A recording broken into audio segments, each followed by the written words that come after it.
Okay, ಇವತ್ತಿನ ಈ ಒಂದು ಕ್ಲಾಸ್ ಒಳಗಡೆ ನಿಮಗೆ ನಾವು ಏನು ಹೇಳ್ಕೊಡ್ತಾ ಇದೀವಿ ಅಂದ್ರೆ, ಇವತ್ತು ಅಂದ್ರೆ ಈ ಒಂದು ಆನ್ಲೈನ್ ಕ್ಲಾಸ್ ಒಳಗಡೆ ನಿಮಗೆ ಏನು ಸಿಗ್ತಾ ಇದೆ, ಏನು ಕಲಿಸ್ತಾ ಇದೀವಿ ಅಂದ್ರೆ, ಇಷ್ಟು ದಿನಾನು ಕೂಡ ನಾವು ಹಿಂದಿನ ಕ್ಲಾಸ್ಗಳ ಒಳಗಡೆ ಸಂಪೂರ್ಣವಾಗಿ ಇವತ್ತು ಕಂಪ್ಯೂಟರ್ ವನ್ನ ಕಲಿತಾ ಬರ್ತಾ ಇದೀವಿ.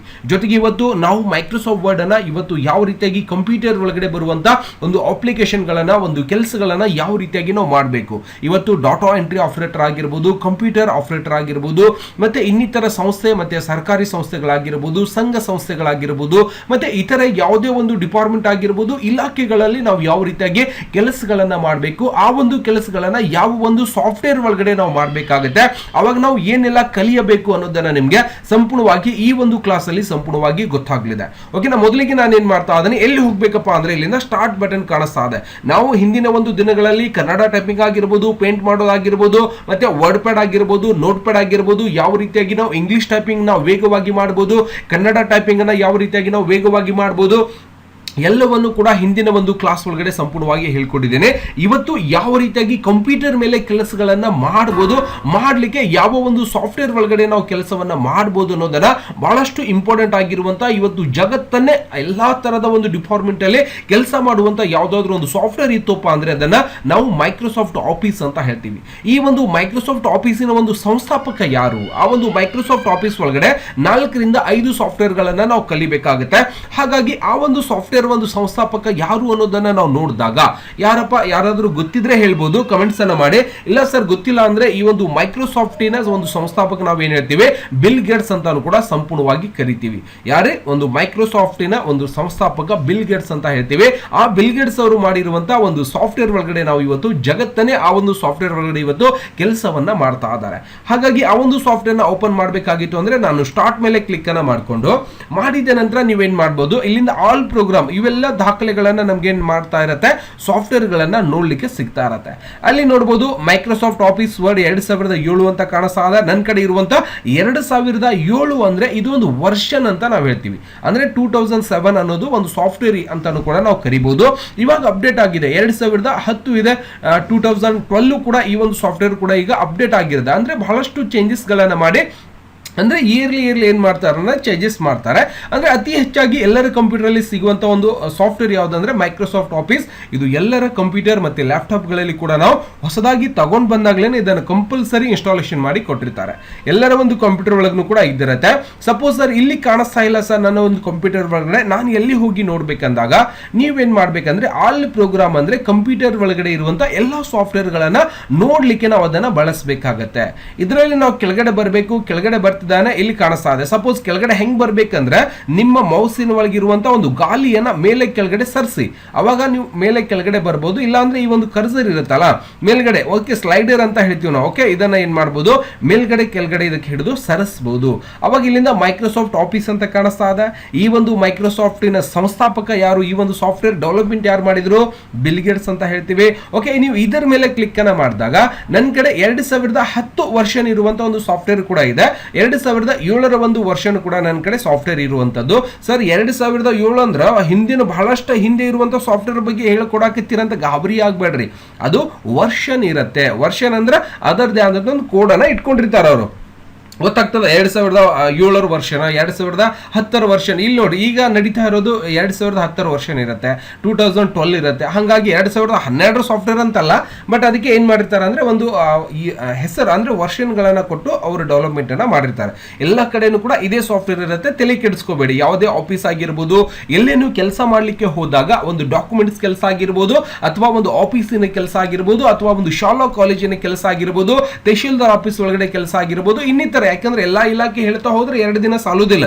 ಎಲ್ಲಾ ಕಡೆನೂ ಕೂಡ ಒಂದು IT-BT ಕಂಪನಿಗಳಲ್ಲಿ ಕೂಡ ಈ ಒಂದು ಆಫೀಸ್, ಈ ಒಂದು ಸಾಫ್ಟ್ವೇರ್ ಒಳಗಡೆನೆ ಎಲ್ಲ ತರದ ಒಂದು ಕಂಪ್ಯೂಟರ್ ಮೇಲೆ ನಾವು ಕೆಲಸವನ್ನ ಮಾಡೋದನ್ನ ಕಲಿಬೇಕಾಗತ್ತೆ. ಅಂದ್ರೆ ಬಹಳಷ್ಟು ಇಂಪಾರ್ಟೆಂಟ್ ಇರುವಂತ ಈ ಸಾಫ್ಟ್ವೇರ್ ಗಳನ್ನ ಕಲ್ಕೋಬೇಕು. ಅವಾಗ ನಾವೇನ್ ಮಾಡ್ತೀನಿ, ಇದರಲ್ಲಿ ನಮ್ಗೆ ಕಾಣಿಸ್ತಾ ಇದೆ ಮೈಕ್ರೋಸಾಫ್ಟ್ ಆಫೀಸ್ ವರ್ಡ್ 2007 ಅಂತ ಕಾಣಿಸ್ತಾ ಇದೆಯಲ್ಲ, ನೀವೇನ್ ಮಾಡ್ಬೋದು, ಇದರ ಮೇಲೆ ಕ್ಲಿಕ್ ಅನ್ನ ಮಾಡ್ಕೊಳ್ಳಿ. ಓಕೆ, ಸಂಪೂರ್ಣವಾಗಿ ಕ್ಲಿಕ್ ಮಾಡ್ತಿದ್ದಾನೆ ನಮ್ಗೆ ಏನಾಗ್ತಾ ಇದೆ, ಸಂಪೂರ್ಣವಾಗಿ ಇವಾಗ ಕಂಪ್ಯೂಟರಿನ ಒಂದು ಸ್ಕ್ರೀನ್ ಒಳಗಡೆ ಆಫೀಸ್ ವರ್ಡ್ 2007 ಅಂತೇಳಿ ಸಂಪೂರ್ಣವಾಗಿ ಓಪನ್ ಆಗ್ಬಿಡ್ತದೆ. ಓಪನ್ ಆದ ನಂತರ ಇದನ್ನ ಹೆಂಗೆ ಚಾಲೂ ಮಾಡ್ಬೇಕ್ರಿ, ಇಲ್ಲಿ ಏನೋ ಒಂದು ಟಿಕ್ ಟಿಕ್ ಬರಕತ್ತಿದ್ ನೋಡ್ರಿ, ಇಲ್ಲಿ ನೋಡ್ಬೋದು ಇಲ್ಲಿಂದ ಏನ್ ಬರ್ತಾ ಇದೆ, ಸ್ವಲ್ಪ ಟಿಕ್ ಟಿಕ್ ಅದು ಬರಕತ್ತದ. ಸರ್ ಇದೇನ್ ಬತ್ರಿ, ಹೊಸದ್ ಬಂದ್ಬಿಡ್ತಲ್ಲ, ಯಾಕಂದ್ರೆ ಹಿಂದಿನ ದಿನ ನಾವು ಬೇರೆ ಬೇರೆ ಸಾಫ್ಟ್ವೇರ್ ಗಳನ್ನ ಕಲ್ತಿದ್ವಿ. ಈಗ ಏನಾಗಿದೆ, ಈ ರೀತಿಯಾಗಿ ಸಾಫ್ಟ್ವೇರ್ ಗಳು ಮತ್ತು ಬಹಳಷ್ಟು ಒಂದು ಡಿಸೈನ್ ಹೆಂಗೋ ಒಂದು ಭಾರಿ ಚಂದ ಡಿಸೈನ್ ಮಾಡ್ಬಿಟ್ಟಾರ. ಇವೆಲ್ಲ ಸ್ಟೈಲ್ಸ್ ಅಂತ ಹೇಳ್ಯಾರಿ, ಎಡಿಟಿಂಗ್ ಮಾಡ್ಯಾರ, ಇಲ್ಲಿ ಪ್ಯಾರಾಗ್ರಾಫ್ಸ್ ಅಂತ ಬರ್ದಾರ, ಫಾಂಟ್ ಅಂತ ಬರ್ದಾರ, ಫಾಂಟ್ ಒಳಗೆ ಮತ್ತೆ ಬಹಳಷ್ಟು ಬದಲಾವಣೆಗಳನ್ನ ನೋಡ್ಲಿಕ್ಕೆ ಸಿಗ್ತಾ ಇದೆ. ನೆಕ್ಸ್ಟ್ ಇಲ್ಲಿಂದ ಕ್ಲಿಪ್ ಬೋರ್ಡ್ ಅಂತ ಬರ್ತಾ ಇದೆ, ಇದ್ರೊಳಗೆ ಕೂಡ ಬಹಳಷ್ಟು ನೋಡ್ಲಿಕ್ಕೆ ಸಿಗ್ತಾ ಇದೆ. Insert, page layout, reference, mailing, review, view, add in ಅಂತ ಇವೆಲ್ಲ ಹೆಂಗೆ ಕೆಲಸ ಮಾಡ್ಬೇಕ್ರಿ ಅಂತೇಳಿ ಕನ್ಫ್ಯೂಸ್ ಆಗ್ಬೋದು. ಬಟ್ ಜಗತ್ತೇ ಇವತ್ತು ಈ ಒಂದು ಸಾಫ್ಟ್ವೇರ್ ಮೇಲೆ ಎಲ್ಲ ತರದ ಒಂದು ಕೆಲಸಗಳನ್ನು ಕೂಡ ಮಾಡ್ತಾ ಇರತ್ತೆ, ಸ್ಪೆಷಲಿ ಆಫೀಸ್ಗಳಲ್ಲಿ. ಓಕೆ, ಅವಾಗ ನಾವು ಏನ್ ಮಾಡಬೇಕು, ಈ ಒಂದು ಪೇಜಿನ ಒಂದು ಇಂಟರ್ಫೇಸ್ ಅನ್ನ ಸಂಪೂರ್ಣವಾಗಿ ತಿಳ್ಕೊಳ್ಳೋಣ. ಅಂದ್ರೆ ಇದಕ್ಕೆ ಇಂಟರ್ಫೇಸ್ ಅಂದ್ರೆ ಯಾವುದಕ್ಕೆ ಏನಂತ ಕರೀತಾರೆ ಅನ್ನೋದನ್ನ ನಾವು ಸಂಪೂರ್ಣವಾಗಿ ತಿಳ್ಕೋಬೇಕಾಗಿರುವಂತದ್ದು. ಹೆಂಗೆ ತಿಳ್ಕೋಬೇಕು ಸರ್ ಅಂದ್ರೆ, ಇದರದೇ ಒಂದು ಎಂಟ್ರೆನ್ಸ್ ಇರುವಂತ ನನ್ನ ಕಡೆ ಇಮೇಜ್ ಇದೆ, ಆ ಒಂದು ಇಮೇಜ್ ಅನ್ನ ಸಂಪೂರ್ಣವಾಗಿ ನಿಮಗೆ ತೋರಿಸ್ತೀನಿ. ನೀವು ಅದನ್ನ ಸಮಾಧಾನದಿಂದ ನಿಮ್ಮ ಒಂದು ನೋಟ್ಬುಕ್ ಅಥವಾ ನಿಮ್ಮ ಒಂದು ನೋಟ್ಸ್ ಅಲ್ಲಿ ಸಂಪೂರ್ಣವಾಗಿ ಬರ್ಕೊಂಡ್ರೆ ಏನಾಗುತ್ತೆ, ಫ್ಯೂಚರ್ ಆಗಿ ನಿಮ್ಗೆ ಅನುಕೂಲ ಆಗುತ್ತೆ. ಅಂದ್ರೆ ನೋಡ್ಲಿಕ್ಕೆ ಅಥವಾ ನೀವು ಕೂಡ ಬೇರೆಯವರಿಗೆ ಟೀಚ್ ಮಾಡ್ಲಿಕ್ಕೆ ಅಥವಾ ನೀವು ಕೂಡ ಸ್ಪರ್ಧಾತ್ಮಕ ಪರೀಕ್ಷೆಗಳಾಗಿರ್ಬೋದು ಮತ್ತೆ ಇಂಟರ್ವ್ಯೂಗೆ ಹೋದಾಗ ಕೇಳುವಂತ ಪ್ರಶ್ನೆಗಳಿಗೆ ನೀವು ಬೇಗ ಆ ಒಂದು ಉತ್ತರವನ್ನು ಕೂಡ ಕೊಡ್ಲಿಕ್ಕೆ ಅವಕಾಶ ಇರುತ್ತೆ. ಸಪೋಸ್ ನೀವು ಈ ರೀತಿಯಾಗಿ ಒಂದು ಪೇಜ್ ಅನ್ನು ಓಪನ್ ಮಾಡ್ಕೊಂಡಿರ್ತೀರಿ, ಅವಾಗ ನೀವು ಇಂಟರ್ವ್ಯೂ ಹೋದಾಗ ಇದು ಕರ್ಸರ್ ಇದಕ್ಕೆ ಏನಂತಾರಪ್ಪ, ಪಾಯಿಂಟ್ ಬ್ಲಿಂಕ್ ಆಗ್ತಿದೆ ಅಲ್ಲ, ಅದಕ್ಕೆ ಏನು ಹೇಳ್ತಾರ ಅಂತ ಕೇಳ್ತಾರ.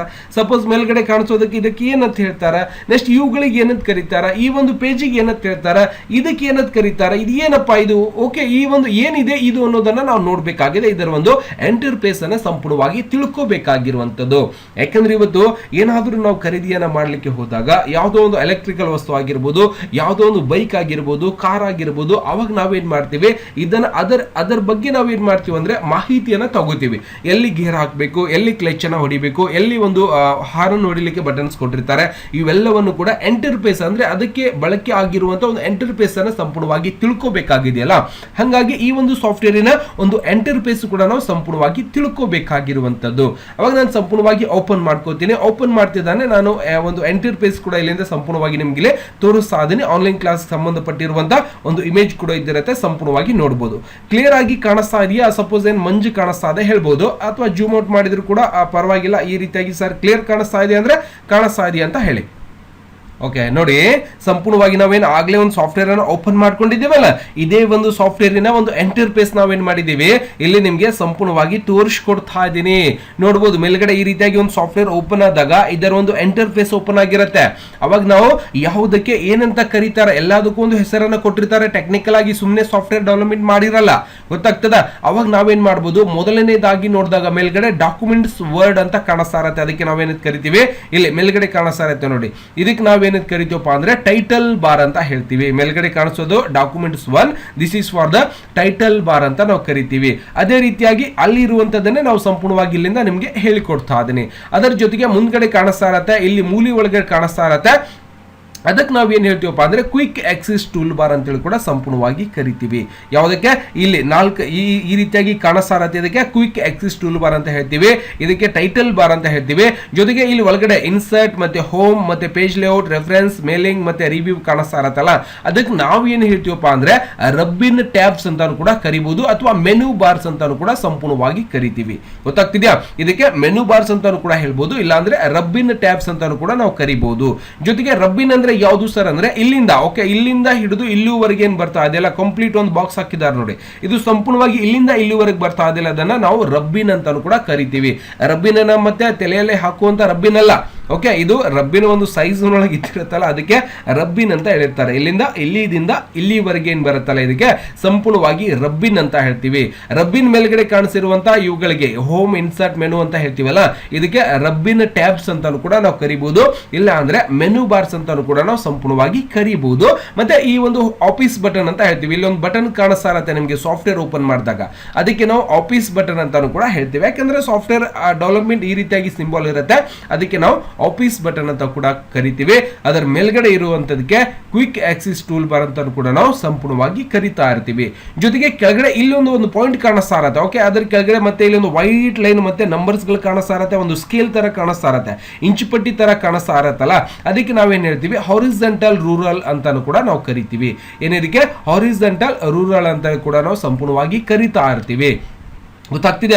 ಅದರ ಜೊತೆಗೆ ಅದರ ಮುಂದ್ಗಡೆ ಇಲ್ಲೊಂದು ಪಾಯಿಂಟ್ ಎಲ್ಲಿ ತರ ಒಂದು ಸಿಂಬಲ್ ಇದ್ದಿರತ್ತೆ, ಅಲ್ಲಿ ಸಣ್ಣದಾಗಿ ಇದ್ದಿರತ್ತೆ, ಇಲ್ಲಿ ತೋರಿಸ್ತೀನಿ ನಿಮಗೆ. ಓಕೆ, ಇಲ್ಲಿ ಕಾಣಿಸ್ತಾ ಇರತ್ತೆ ನೋಡಿ. ಇದಕ್ಕೆ ನಾವು ಏನ್ ಹೇಳ್ತೀವಪ್ಪ ಅಂದ್ರೆ ವ್ಯೂ ಟ್ಯಾಬ್ ಬಟನ್ ಅಂತಾನು ಕೂಡ ನಾವು ಕರಿತೀವಿ, ಇಲ್ಲ ಅಂದ್ರೆ ಟ್ಯಾಬ್ ಸೆಕ್ಟರ್ ಅಂತಾನು ಕೂಡ ಸೆಲೆಕ್ಟರ್ ಅಂತಾನು ಕೂಡ ನಾವು ಸಂಪೂರ್ಣವಾಗಿ ಇದಕ್ಕೆ ಕರಿತಾ ಇರ್ತೀವಿ. ಇದನ್ನ ಟ್ಯಾಬ್ ಸೆಲೆಕ್ಟರ್ ಅಂತೇಳಿ ಕೂಡ ನಾವು ಕರಿತೀವಿ. ಓಕೆ, ಇಲ್ಲೊಂದು ಕಾಣಿಸ್ತಾ ಇರತ್ತೆ. ಅದರ ಜೊತೆಗೆ ಮುಂದ್ಗಡೆ ನೋಡಿದಾಗ ವ್ಯೂ ರೂರಲ್ ಬಟನ್ ಅಂತೇಳಿ ಕೂಡ ನಾವು ಸಂಪೂರ್ಣವಾಗಿ ಕರಿತಾ ಇರ್ತೀವಿ. ಗೊತ್ತಾಗ್ತದ?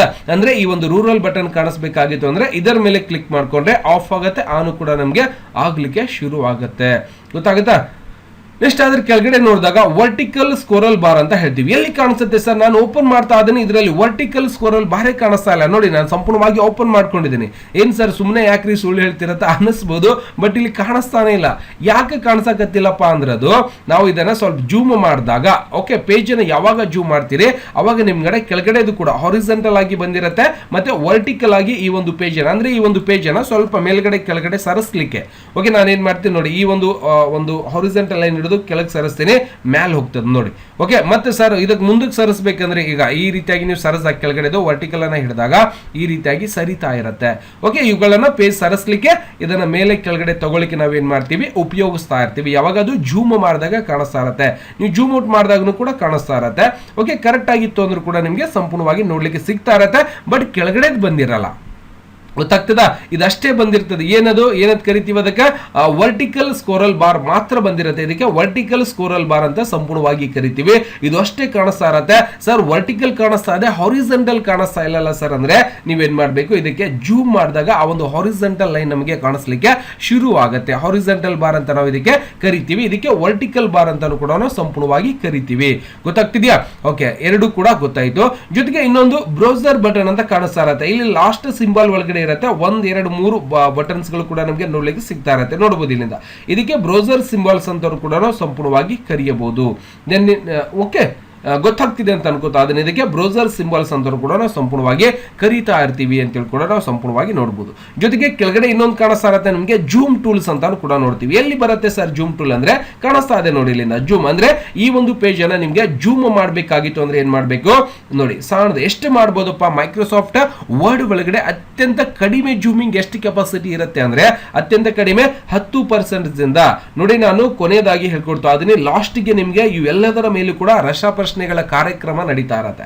ಗೊತ್ತಾಗ್ತಿದ್ಯಾ? ಯಾಕಂದ್ರೆ ಪೇಂಟ್ ಒಳಗಡೆ ಎಷ್ಟು ಜೂಮ್ ಕೆಪಾಸಿಟಿ ಇತ್ತು, ಮತ್ತೆ ಹೈಯೆಸ್ಟ್ ಎಷ್ಟು ಮಾಡಬೇಕಾಗಿತ್ತು, ಆ ನೋಟ್ ಪ್ಯಾಡ್ ಒಳಗಡೆ ಆಗಿರ್ಬೋದು, ಮತ್ತೆ ವರ್ಡ್ ಪ್ಯಾಡ್ ಒಳಗಡೆ ಆಗಿರ್ಬೋದು, ಮತ್ತೆ ಇವೆಲ್ಲವನ್ನು ಕೂಡ ಸರಿಯಾಗಿ ನೆನಪಿಟ್ಕೋಬೇಕು. Is very important. ಇವೆಲ್ಲ ಸ್ಪರ್ಧಾತ್ಮಕ ಪರೀಕ್ಷೆಯಲ್ಲೂ ಕೂಡ ಕೇಳಿರ್ತಾರೆ. ಕಾಂಪಿಟೇಟಿವ್ ಎಕ್ಸಾಮ್ ಅಲ್ಲಿ ನೀವು ನೋಡ್ರಿ, ಯಾವ್ದಾದ್ರು ಒಂದು ಕ್ವಶನ್ ಪೇಪರ್ ಇದ್ರೆ ಅದಕ್ಕೆ ಚೆಕ್ ಮಾಡ್ಕೋರಿ. ಬಹಳಷ್ಟು ಕ್ವಶನ್ಗಳು ಕೂಡ ಈ ಒಂದು ಇಂಟರ್ಫೇಸ್ ಗೆ ಸಂಬಂಧಪಟ್ಟಿರುವ ಹಾಗೆ ಕೊಟ್ಟಿರ್ತಾರೆ. ಸಮಾಧಾನದಿಂದ ಬರ್ಕೋಬೇಕು, ಆಮೇಲೆ ಎಲ್ಲ ಬರೆಸ್ತೇನೆ. ಓಕೆ, ಜೂಮ್ ಎಷ್ಟಿರುತ್ತೆ ಪರ್ಸೆಂಟೇಜು 100ರಿಂದ ಎಲ್ಲಿವರೆಗೆ ಇರುತ್ತಪ್ಪ ಅಂದ್ರೆ ಒಂದು 500ವರೆಗೆ ನಾವೇನ್ ಮಾಡ್ಬೋದು, ಜೂಮಿಂಗ್ ಜಾಸ್ತಿ ಮತ್ತೆ ಅತ್ಯಂತ ಕಡಿಮೆ ಮಾಡ್ಲಿಕ್ಕೆ ಅವಕಾಶ ಇರುತ್ತೆ. ಇಲ್ಲಿಂದ 10% ನಾವು 500% ನಾವೇನ್ ಮಾಡ್ಬೋದು, ಈ ಒಂದು ಜೂಮ್ ಟೂಲ್ ಬಾರ್ ಒಳಗಡೆ ಜೂಮ್ ಅನ್ನ ಮಾಡಬಹುದು. ಕಾಣಿಸ್ತಾ ಇದೆಯಾ? ಮತ್ತೆ ಇನ್ನೊಂದೇನಿದೆ ಸರ್, ಅದ್ರ ಕೆಳಗಡೆ ಇನ್ನೊಂದೇನು ಕಾಣಿಸ್ತಾ ಇದೆ ಅದನ್ನು ಕೂಡ ನೋಡ್ಬೋದಲ್ಲ. ಯಾವುದು ಜೂಮ್ ಟೂಲ್ ಗೊತ್ತಾಯ್ತು. ಜೊತೆಗೆ ಇದಕ್ಕೆ ವ್ಯೂ ಬಟನ್ಸ್ ಅಂತ ಹೇಳ್ತೀವಿ. ಇಲ್ಲಿ ಮೇಲ್ಗಡೆ ಕಾಣಿಸ್ತಾ ಇರತ್ತೆ. ಓಕೆ, ಇಲ್ಲಿ ಕಾಣಿಸ್ತಾ ಇರತ್ತೆ ನಿಮ್ಗೆ. ಇದಕ್ಕೆ ನಾವು ಏನ್ ಕರಿತೀವಿ, ವ್ಯೂ ಬಟನ್ ಅಂತ ಕೂಡ ಹೇಳ್ತೀವಿ. ಏನ್ ಸರ್ ವ್ಯೂ ಬಟನ್ ಏನ್ ಕೆಲಸ ಮಾಡುತ್ತೆ ತೋರಿಸ್ತೀನಿ. ಇವೆಲ್ಲ ಏನ್ ಕೆಲಸ ಮಾಡ್ತಾವೆ ಎಲ್ಲವನ್ನು ಕೂಡ ಸರಿಯಾಗಿ ಪ್ರತಿದಿನ ನೋಡೋಣ. ಓಕೆ, ವ್ಯೂ ಬಟನ್ ಏನ್ ಕೆಲಸ ಮಾಡುತ್ತೆ, ಓಕೆ, ವೆಬ್ ಲೇಔಟ್ ಏನ್ ಕೆಲಸ ಮಾಡುತ್ತೆ, ನೆಕ್ಸ್ಟ್ ಔಟ್ಲೈನ್ ಏನ್ ಕೆಲಸ ಮಾಡುತ್ತೆ, ಡ್ರಾಫ್ಟ್ ಏನ್ ಕೆಲಸ ಮಾಡುತ್ತೆ, ಎಲ್ಲವನ್ನು ಕೂಡ ನಿಮ್ಗೆ ತಿಳಿಸ್ಕೊಡ್ತೀನಿ. ಓಕೆ, ಸಮಾಧಾನ. ಬಟ್ ಈಗ ತಿಳ್ಕೋಬೇಕಾಗಿರುವಂತದ್ದು ಎಲ್ಲೆಲ್ಲಿ ಏನೇನ್ ಇರ್ತಾವ ಅನ್ನೋದನ್ನು ಕೂಡ ನಾವು ಸಂಪೂರ್ಣವಾಗಿ ಇಲ್ಲಿಂದ ತಿಳ್ಕೋಬೇಕಾಗಿರತ್ತೆ. ಜೊತೆಗೆ ಇಲ್ಲಿಂದ ಸ್ಟೇಟಸ್ ಬಾರ್ ಅಂತ ಕರೀತಾರೆ. ಯಾವುದಕ್ಕೆ ಸ್ಟೇಟಸ್ ಬಾರ್ ಹೇಳ್ತಾರಪ್ಪ ಅಂದ್ರೆ ಇಲ್ಲಿ ಕಾಣಿಸ್ತಾ ಇದೆ ನೋಡಿ, ಒಂದು ಲೈನ್ ಕಾಣಿಸ್ತಾ ಇದೆ ಇಲ್ಲಿಂದ. ಓಕೆ, ಪ್ರಿವ್ಯೂ ಅಂತ ಇಂಗ್ಲಿಷ್ ಅಂತ ಕಾಣಿಸ್ತಾ ಇರತ್ತಲ್ಲ, ಇದಕ್ಕೆ ನಾವು ಏನ್ ಹೇಳ್ತೀವಿ, ಒಂದು ಸ್ಟೇಟಸ್ ಬಾರ್ ಅಂತ ಕರಿತೀವಿ. ಈ ಒಂದು ಲೈನಿಗೆ ಇದು ಕಂಪ್ಲೀಟ್ ಆಗಿ ಇಲ್ಲಿವರೆಗೂ ಇದ್ದಿರುತ್ತೆ. ಸ್ಟೇಟಸ್ ಬಾರ್ ಒಳಗಡೆ ಜೂಮ್ ಟೂಲ್, ಒಂದು ಜೂಮ್ ಇನ್ ಒಂದು ಟೂಲ್ಸ್ ಕೂಡ ಸಂಪೂರ್ಣವಾಗಿ ಕೊಟ್ಟಿರ್ತಾರೆ. ಅದಕ್ಕೆ ಸ್ಟೇಟಸ್ ಬಾರ್ ಅಂತ ನಾವು ಕರಿತಾ ಇರ್ತೀವಿ. ಜೊತೆಗೆ ಮತ್ತೆ ನೋಡೋಣ ಮತ್ತೆ ಯಾವ ಒಂದು ಟೂಲ್ಸ್ ಅನ್ನ ಹೇಳ್ತಾ ಇದ್ದಾರೆ. ಇಲ್ಲಿಂದ ಒಂದು ಟೆಕ್ಸ್ಟ್ ಏರಿಯಾ. ಯಾವುದಕ್ಕೆ ಟೆಕ್ಸ್ಟ್ ಏರಿಯಾ ಹೇಳ್ತೀವಪ್ಪ ಅಂದ್ರೆ ಇಲ್ಲಿ ಕಾಣಿಸ್ತಾ ಇದೆಯಲ್ಲ, ಓಕೆ, ನಾವು ಪೇಜ್ ಅನ್ನ ಬರಿತಾ ಇರ್ತೀವಲ್ಲ, ಓಕೆ, ಅಕ್ಷರಗಳನ್ನ ಬರೀಲಿಕ್ಕೆ ನಾನು ಜೂಮ್ ಆನ್ ಮಾಡ್ಕೋತೀನಿ, ಇದಕ್ಕೆ ಟೆಕ್ಸ್ಟ್ ಏರಿಯಾ ಅಂತ ಹೇಳ್ತಾರೆ. ಇದೇನು ಕಾಣಿಸ್ತಾ ಇದೆಯಲ್ಲ ವೈಟ್ ಪೇಜ್, ಇಲ್ಲಿಂದ ಬ್ಲಿಂಕ್ ಆಗ್ತಾ ಇದೆಯಲ್ಲ, ಇಲ್ಲಿಂದ ಹಿಡಿದು ಇಲ್ಲಿವರೆಗೆ ಇದಕ್ಕೆ ಟೆಕ್ಸ್ಟ್ ಏರಿಯಾ ಅಂದ್ರೆ ಅಕ್ಷರಗಳ ಬರೆಯುವಂತ ಒಂದು ಜಾಗ ಅಂತೇಳಿ ಕೂಡ ನಾವು ಸಂಪೂರ್ಣವಾಗಿ ಹೇಳ್ಬೋದು.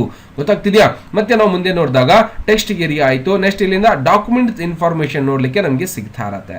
ಏನ್ ಡಾಕ್ಯುಮೆಂಟ್ಸ್ ಅಪ್ಪ ಅಂದ್ರೆ ಈ ಒಂದು ಪೇಜ್ ಅಲ್ಲಿ ಎಷ್ಟು ಪೇಜ್ ಗಳನ್ನ ನೀವು ತಗೊಂಡಿದ್ದೀರಿ ನೋಡಿ. ಈಗ ಪೇಜ್ ನಂಬರ್ 1 ಇದೆ, ಓಕೆ, ಒಂದೇ ಪೇಜ್ ಅನ್ನ ನಾನು ತಗೊಂಡಿದ್ದೀನಿ.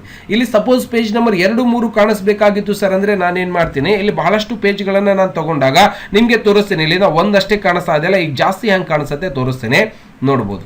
ಓಕೆ, ನಾನೇನ್ ಮಾಡಿದೆ ಇಲ್ಲಿ ನೋಡಿ, ಪೇಜ್ ನಂಬರ್ ಎಷ್ಟು ಕಾಣಿಸ್ತಾ ಇದೆ 8. ಈಗ ನಾನು 8ನೇ ಪೇಜ್ ಅಲ್ಲಿ ಇದ್ದೀನಿ. 9ನೇ ಪೇಜಿಗೆ ಹೋದಾಗ ಇಲ್ಲಿ ಏನ್ ಕಾಣಿಸುತ್ತೆ, ಮುಂದ್ಗಡೆನೂ ಕೂಡ 9 ಬರುತ್ತೆ, ಇಲ್ಲಿ ಕೂಡ 9 ಬರುತ್ತೆ ನೋಡಿ. ಓಕೆ, ನೋಡಿ ಇಲ್ಲಿಂದ 9 ಅಪ್ ಟು 9. ಓಕೆ, ಇಲ್ಲಿಂದ 1 ರಿಂದ 9 ಪೇಜ್ ಒಳಗಡೆ ಈ ಒಂದು ಪೇಜ್ ಗಳನ್ನ ತಗೊಂಡಿದ್ದೀನಿ. ನೋಡ್ಬೋದು ಮೇಲ್ಗಡೆ ಪೇಜ್ ತಗೋತಾ ಹೋಗುತ್ತಾಗ್ದಾನೆ ಕಾಣಿಸ್ತಾ ಇರತ್ತೆ. ಓಕೆ, ಅವಾಗ ನಾವೇನ್ ಮಾಡ್ತೀವಿ, ಇಲ್ಲಿಂದ ಪೇಜಸ್ ಗಳನ್ನ ನೋಡ್ಲಿಕ್ಕೆ ಈಗ ನೀವು ಕರ್ಸರ್ ಎಲ್ಲಿ ಕ್ಲಿಕ್ ಮಾಡ್ತೀರಿ ಅಲ್ಲಿ ಆ ಒಂದು ಪೇಜಿನ ಒಂದು ಸಂಖ್ಯೆ ತೋರಿಸ್ತಾ ಇರತ್ತೆ. ಓಕೆ, ಇದು ಎಷ್ಟನೇ ಪೇಜ್ ಇದೆ ಅಂತ ನಾವು ಯಾಕಂದ್ರೆ ಇಲ್ಲಿ ಎಣಿಸ್ಲಿಕ್ಕೆ ಆಗಲ್ಲ, ಅವಾಗ ನಾವೇನ್ ಮಾಡ್ಬೋದು, ಇದು ಎಷ್ಟನೇ ಪೇಜ್ ಒಳಗೆ ಇದೀವಿ ಅನ್ನೋದನ್ನ ನೋಡ್ಲಿಕ್ಕೆ ನಾವೇನ್ ಮಾಡ್ತೀವಿ, ಇಲ್ಲಿ ಪೇಜ್ ನಂಬರ್ ಅನ್ನ ನೋಡ್ತೀವಿ. ಓಕೆ, 8ನೇ ಪೇಜ್ ಅಲ್ಲಿ ಇದ್ದೀವಿ. ಈಗ ಸಪೋಸ್ ಮೇಲ್ಗಡೆ ಕ್ಲಿಕ್ ಮಾಡಿದ್ರೆ 7ನೇ ಪೇಜಿಗೆ ನಾನು ಬಂದಿದ್ದೇನೆ.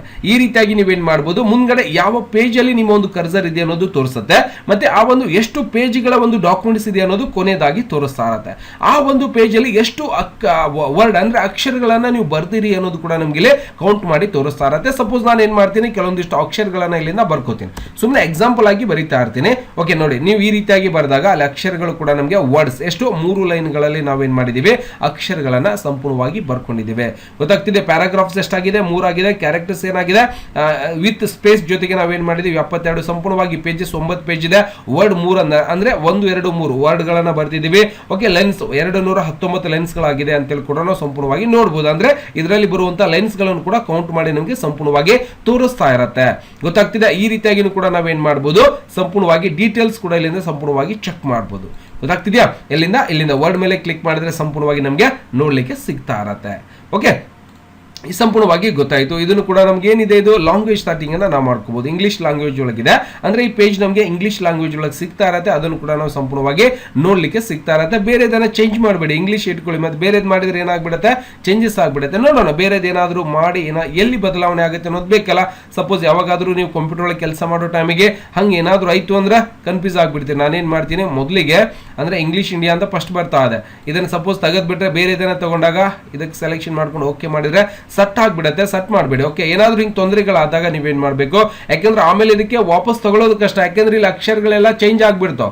ನೀವು ಬೇರೆ ಜಪಾನ್ ದೇಶದ ಫಾಂಟ್ ತಗೊಂಡ್ರೆ ಅಂದ್ರೆ ಜಪಾನ್ ದೇಶದ ಇಂಗ್ಲಿಷ್ ಹೆಂಗ್ ಬರ್ತದೆ, ಹೌದಿಲ್ಲ? ಅಲ್ಲಿ ನಮ್ಗೆ ಇಲ್ಲಿ ಓದಕ್ಕ ಅನುಕೂಲ ಆಗುದಿಲ್ಲ. ಎಷ್ಟನೇ ಪೇಜಿಗೆ ಹೋಗ್ಬೇಕು, ಯಾವ ಒಂದು ಲೈನಿಗೆ ಹೋಗ್ಬೇಕಂತ ಗೊತ್ತಾಗಲ್ಲ. ಹಂಗಾಗಿ ಹಂಗೆಲ್ಲ ಆಯ್ಕೆ ಮಾಡ್ಕೋಬಾರ್ದು. ಓಕೆ, ಸಪೋಸ್ ಆಯ್ಕೆ ಆಗಿತ್ತು ಅಂದ್ರೆ ಇವುಗಳನ್ನ ಆಯ್ಕೆ ಮಾಡ್ಕೊಳ್ಳಿ. ಇಂಗ್ಲಿಷ್ ಇಂಡಿಯಾ ಮತ್ತೆ ಇಂಗ್ಲಿಷ್ ಯುನೈಟೆಡ್ ಸ್ಟೇಟ್ ಅಂತ ಅಷ್ಟೇ ಆಯ್ಕೆ ಮಾಡ್ಕೊಳ್ಳಿ. ಸಪೋಸ್ ಇವು ಆಯ್ಕೆ ಇಲ್ಲ ಸರ್, ಬೇರೆ ತರಾನೇ ಕಾಣಿಸ್ತಾ ಇದೆ ಅಂದ್ರೆ ನೀವೇನ್ ಮಾಡ್ಬೇಕು, ಇಲ್ಲಿ ಹೋಗಿ ಮೇಲ್ಗಡೆ ಬರುವಂತದನ್ನ ಸಂಪೂರ್ಣವಾಗಿ ಆಯ್ಕೆ ಮಾಡ್ಕೋಬೇಕು. ಗೊತ್ತಾಗ್ತಿದೆಯಾ? ಇದನ್ನು ಕ್ಲೋಸ್ ಮಾಡ್ಕೋತಾ. ಅದನ್ನ ಯಾರೊಬ್ರು ಮೊಹಮ್ಮದ್ ಫೀಸ್ ಅಂತ ಒಂದು ಜಾಯಿನ್ ಆಗ್ತಾ ಇದಾರೆ, ಕ್ಲೋಸ್ ಮಾಡ್ಕೊಳ್ಳೋಣ ಬೇಡ. ಓಕೆ, ಸಂಪೂರ್ಣವಾಗಿ ನಾವು ಏನ್ ಮಾಡ್ಬೋದು, ಈ ರೀತಿಯಾಗಿ ಇಲ್ಲಿಂದ ಚೆಕ್ ಮಾಡ್ಲಿಕ್ಕೆ ಕೂಡ ಅವಕಾಶ ಇದ್ದಿರುತ್ತೆ. ಮತ್ತೆ ನೋಡ್ಬೋದು, ಇದು ಗೊತ್ತಾಯ್ತು.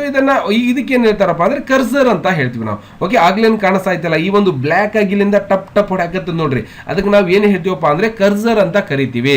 ಗೊತ್ತಾಗ್ತಿದೆ? ಈ ಒಂದು ಕರ್ಸರ್ ಮುಂದ್ಗಡೆ ಇಟ್ಕೋಬಹುದು, ಇಲ್ಲಿ ಇಟ್ಕೋಬಹುದು, ಎಲ್ಲಿ ಇಟ್ಕೋತೀರಿ ಅದಕ್ಕೆ ನಾವು ಇದಕ್ಕೆ ಏನ್ ಕರಿತೀವಪ್ಪ ಅಂದ್ರೆ ಕರ್ಸರ್ ಅಂತ ಹೇಳ್ತೀವಿ. ಪಾಯಿಂಟ್ಸ್ ಅಲ್ಲ. ಓಕೆ, ಅದನ್ನ ಕರ್ಸರ್ ಅಂತ ಹೇಳ್ತೀವಿ. ಮೌಸಿನ ಒಂದು ಕರ್ಸರ್ ಅಂತ ಕೂಡ ನಾವು ಕರಿಯಬಹುದು. ಗೊತ್ತಾಗ್ತಿದ್ಯಾ? ಓಕೆ, ಮತ್ತೆ ನೋಡೋಣ. ಕರ್ಸರ್ ಆಯ್ತು, ಇದು ವರ್ಟಿಕಲ್ ರೂಲ್ ಗೊತ್ತಾಯ್ತು, ಟ್ಯಾಬ್ ಸೆಕ್ಟರ್ ಅಂತ ಕೂಡ ಸಂಪೂರ್ಣವಾಗಿ ಗೊತ್ತಾಗಿದೆ. ಇದನ್ನ ಸಮಾಧಾನದಿಂದ ಒಂದು ನಿಮ್ಮ ಒಂದು ನೋಟ್ಬುಕ್ ಒಳಗಡೆ ಒಂದು ಡಯಾಗ್ರಾಮ್ ಅಂದ್ರೆ ಬೇಸಿಕ್ ಆಗಿ ಡಯಾಗ್ರಾಮ್ ಮಾಡ್ಕೊಂಡು ಅಂದ್ರೆ ನಿಮಗೆ ತಿಳಿಯುವ ಹಾಗೆ ಡಯಾಗ್ರಾಮ್ ಮಾಡ್ಕೊಂಡು ಬರ್ಕೋತೀರಾ. ಇದನ್ನ ಸಂಪೂರ್ಣವಾಗಿ ಗೊತ್ತೀರಿ? ಬೇಗ ಬೇಗ ಬರ್ಕೊಳ್ಳಿ. ಬರ್ದ್ರಿ? ಎಲ್ಲರೂ ಕೂಡ ಕಂಪ್ಲೀಟ್ ಆಗಿದೆಯಾ?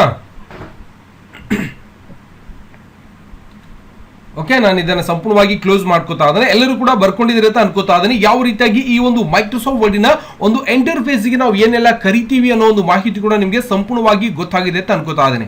ಓಕೆನಾ? ಸಂಪೂರ್ಣವಾಗಿ ಅಂದ್ರೆ ಯಾವ ರೀತಿಯಾಗಿ ನಾವು ಈ ಒಂದು ಕೋರ್ಸ್ ಅಲ್ಲಿ ಅಂದ್ರೆ ಈ ಒಂದು ಸಾಫ್ಟ್ವೇರ್ ಒಳಗಡೆ ಯಾವ ರೀತಿಯಾಗಿ ನಾವೆಲ್ಲ ಕೆಲಸಗಳನ್ನ ಮಾಡಬಹುದು, ಏನೆಲ್ಲ ಇರುತ್ತೆ ಅನ್ನೋದು ಕೂಡ ನಾವು ಸಂಪೂರ್ಣವಾಗಿ ಹೇಳಿದೀವಿ. ಇದೇ ರೀತಿಯಾಗಿ ನಾವು ಏನ್ ಮಾಡಬೇಕಾಗಿದೆ, ಇದರಲ್ಲಿ ಯಾವ ರೀತಿಯಾಗಿ ನಾವು ಕೆಲಸಗಳನ್ನ ಮಾಡಬಹುದು ಅನ್ನೋದು ಕೂಡ ಸಂಪೂರ್ಣವಾಗಿ ಕಲಿಬೇಕಾಗಿರುವಂತದ್ದು.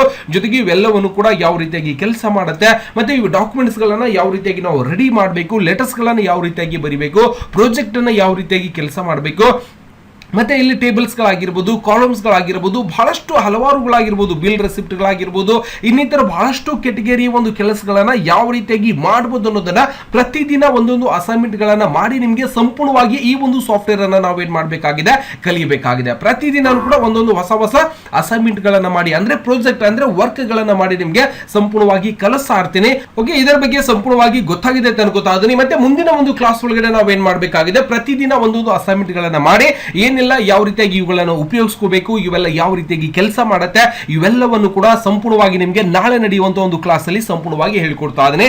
ಜೊತೆಗೆ ಇದಕ್ಕೆ ಸಂಬಂಧಪಟ್ಟಿರೋ ಹಾಗೆ ಏನಾದ್ರೂ ಪ್ರಶ್ನೆಗಳಿತ್ತು ಅಂದ್ರೆ ನೀವೇನ್ ಮಾಡಬೇಕು, ನಾಳೆಯ ದಿನ ಸಂಪೂರ್ಣವಾಗಿ ಅದನ್ನ ಬರ್ದಿಟ್ಕೋರಿ. ಅಂದ್ರೆ ಸರಿಗೆ ಏನೆಲ್ಲ ಪ್ರಶ್ನೆಗಳನ್ನ ಕೇಳಬೇಕು, ಏನೆಲ್ಲ ನಿಮ್ಮ ಹತ್ರನೂ ಕೂಡ ಇದ್ದಿರುತ್ತೆ, ಹೆಂಗಿರುತ್ತೆ, ಏನಿರುತ್ತೆ, ಯಾವ ರೀತಿಯಾಗಿ ಕೆಲಸಗಳಿರುತ್ತೆ, ಅದನ್ನ ಹೆಂಗ್ ಮಾಡ್ತಾರ, ಇದನ್ನ ಹೆಂಗ್ ಮಾಡ್ತಾರ, ಇದು ಯಾವ ಅಪ್ಲಿಕೇಶನ್ ಒಳಗೆ ಮಾಡ್ತಾರ, ಅಪ್ಲಿಕೇಶನ್ ಅಂದ್ರೆ ಸಾಫ್ಟ್ವೇರ್ ಗಳಂತೇಳಿ ಇವೆಲ್ಲವನ್ನು ಕೂಡ ನಾಳೆ ಒಂದು ಕ್ಲಾಸ್ ಅಲ್ಲಿ ನಡೆಯುವ ಸಮಯದಲ್ಲಿ ಪ್ರಶ್ನೆಗಳನ್ನ ಕೇಳಿದ್ರೆ ನಿಮ್ಗೂ ಕೂಡ ಕಂಪಲ್ಸರಿ ಗೊತ್ತಾಗತ್ತೆ. ಅಂದ್ರೆ ನಿಮ್ಮ ಹತ್ರ ಏನ್ ಕಲಿಬೇಕಂತ ಒಂದು ಆಶೆ ಇರುತ್ತಲ್ಲ, ಅದನ್ನ ನೀವು ಸಂಪೂರ್ಣವಾಗಿ ಕಲ್ಕೊಂಡ್ಬಿಡ್ತೀರಿ. ಗೊತ್ತಾಗ್ತಿದ್ಯಾ? ಇದೇ ರೀತಿಯಾಗಿ ಪ್ರತಿದಿನನೂ ಕೂಡ ಕ್ಲಾಸಸ್ ಇರುತ್ತೆ, ಜಾಯಿನ್ ಆಗಿ. ಮತ್ತೆ ಇದರಲ್ಲಿ ಏನಾದ್ರೂ ನಿಮಗೆ ಕನ್ಫ್ಯೂಸ್ ಆಗಿತ್ತು, ಏನಾದ್ರೂ ಪ್ರಶ್ನೆಗಳಿತ್ತು ಅಂದ್ರೆ ದಯವಿಟ್ಟು ಕೇಳಲಿಕ್ಕೆ ಅವಕಾಶ ಇರುತ್ತೆ. ಮತ್ತೆ ಇದರ ಜೊತೆಗೆ ನಾಳೆ ಒಂದು ಕ್ಲಾಸ್ ಕೂಡ ಸರಿಯಾಗಿ 8 ಗಂಟೆಗೆ ಪ್ರಾರಂಭ ಆಗುತ್ತೆ.